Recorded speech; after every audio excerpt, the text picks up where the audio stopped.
یہ ایمان کا پہلا درجہ ہے کہ انسان کسی برائی کو اپنے ہاتھ سے روک دے۔ فَإِن لَّمْ يَسْتَطِعْ، لیکن یہ ہر انسان کے بس کی بات نہیں ہے، ہر انسان کے اختیار میں ہر برائی کو روکنا نہیں ہوتا۔ آپ اپنے ماتحت جو ہیں ان کی برائی کو اپنے ہاتھ سے روک سکتے ہیں، لیکن جو آپ سے اوپر ہیں آپ ان کی برائی کو اپنے ہاتھ سے نہیں روک سکتے۔ تو فرمایا اگر اس کی استطاعت نہیں ہے کہ برائی کو اپنے ہاتھ سے روکا جائے تو پھر فبلسانی ہی، اپنی زبان سے انسان برائی کو روکنے کی کوشش کرے۔ فَإِن لَّمْ يَسْتَطِعْ، اگر کسی کے اندر زبان سے بھی روکنے کی استطاعت نہیں ہے، اس کی زبان کا اثر بھی جو ہے وہ پڑ سکتا ہے، یا کوئی اس کی زبان سے جو ہے وہ رکنے والا نہیں ہے، تو پھر فَبِقَلْبِهِ، کم از کم انسان اس برائی کو اپنے دل سے برا جائے۔ یہ جو 3 سٹیج برائی کو روکنے کے لیے یا اسے برا جاننے کے لیے شریعت نے بتائے ہیں، اس کے اندر بڑی حکمت عملی ہے کہ جو برائی آپ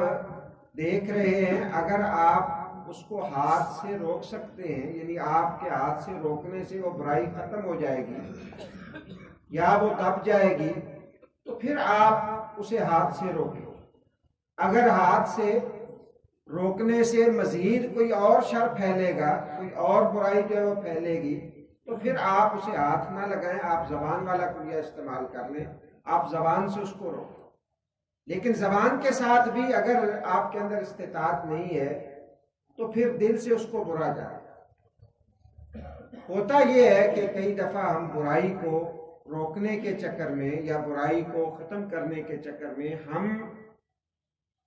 غیر دانستہ طور پر برائی کو پھیلانے کا باعث بن جاتے ہیں۔ کہ گزشتہ دنوں خواتین کی آزادی نسواں کے حوالے سے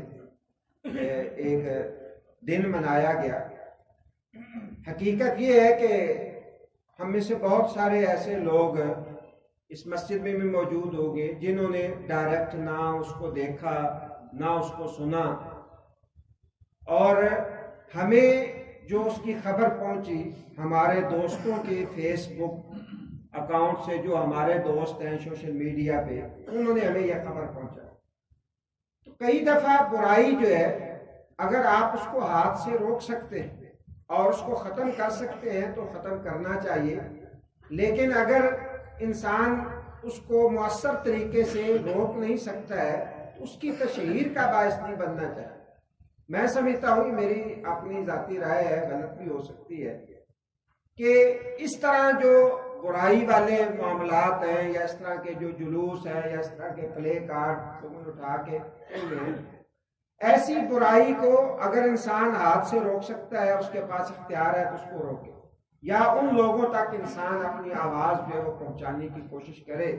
جو اس کو روک سکتے ہیں۔ اگر انسان یہ نہیں کر سکتا تو اس کی تشہیر کے اندر انسان شریک نہ ہو، کہ ان کی ویڈیو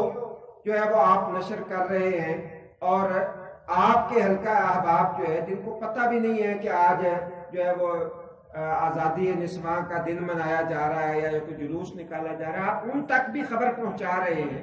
اور ایسے لوگوں تک بھی آپ پہنچا رہے ہیں وہ تصاویر، گندی عریاں تصاویر اور عریاں جو ہے پلے کارڈ، کہ جو اس سے کوسوں دور ہے، جنہیں اس کا علم نہیں ہے، آپ مزید ان کے علم کے اندر لانے کی کوشش کریں۔ تو میرا خیال ایسی جو چیزیں ہوتی ہیں وہ اپنی موت خود مر جاتی ہیں۔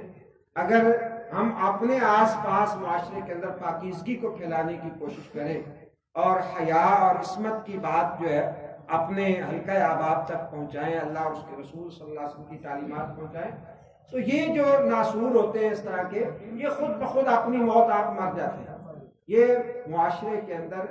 میں سمجھتا ہوں 1% لوگ بھی نہیں ہوتے بیرونی چندوں پہ، بیرونی ایجنڈوں کو پورا کرنے کے لیے اس طرح کی جو ہے وہ واحیات ہے یا فضول حرکتیں کرتے ہیں، اور اگر ان کو یا تو دبا دیا جائے اور اگر اختیار ہے تو ان کو ختم کر دیا جائے، ورنہ ان کو اگنور کر دیا جائے تو یہ اپنی موت خود مر جائیں گے۔ ان کی تشہیر کرنا اور ان کی ویڈیو جو آگے نشر کرنا، میرا خیال ہے یہ اتنا قابل تعریف کام نہیں ہے۔ اللہ تعالیٰ ہمیں جو ہے سمجھ عطا فرمائے. سبحانک اللہم و بحمدک، اشہد ان لا الہ الا انت، استغفرک و اتوب الیک.